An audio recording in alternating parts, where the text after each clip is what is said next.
Maliyyə vəziyyəti haqqında hesabatın tərtib edilməsi barədə video təlimat. Maliyyə vəziyyəti haqqında hesabat, Aralıq Maliyyə Vəziyyəti Hesabatı adlı 34 nömrəli mühasibat uçotlu beynəlxalq standartı tələblərinə uyğun olaraq rüblük tərtib olunur.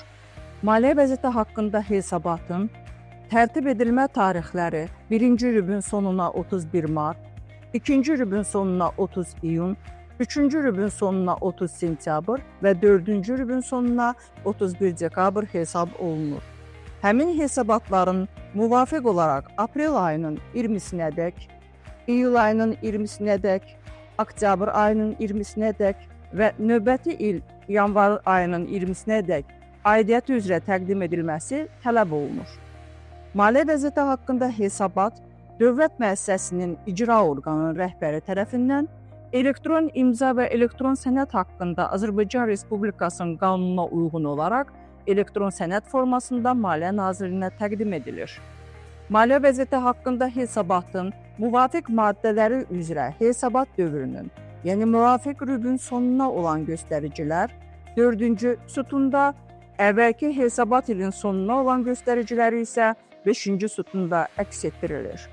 Rüblük maliyyə vəziyyəti haqqında hesabatın elementləri və həmin elementlərdəki maddələr tam olaraq illik tərtib olunan hesabata eynidir. Maliyyə vəziyyəti haqqında hesabatın 3-cü sütununda müvafiq maddələrin əvvəlki hesabat ilinin sonuna və cari hesabat dövrünün sonuna olan balans dəyərlərinin üzləşdirilməsini, həmçinin balans dəyərindəki artıb azalmanın səbəblərini əks etdirən izahlı qeyd cədvəllərinin nömrələri göstərilmişdir.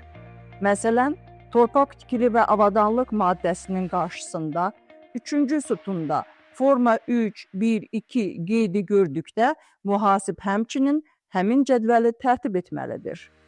Maliyyə vəziyyəti haqqında hesabatın 4-cü və 5-ci sütunlarında əks etdirilmiş torpaq tikili və avadanlıq maddəsi üzrə balans dəyərləri forma 3, 1, 2 nömrəli cədvəlin cəmli TTA sütununda əks etdirilmiş balans dəyərləri ilə eyni olmalıdır.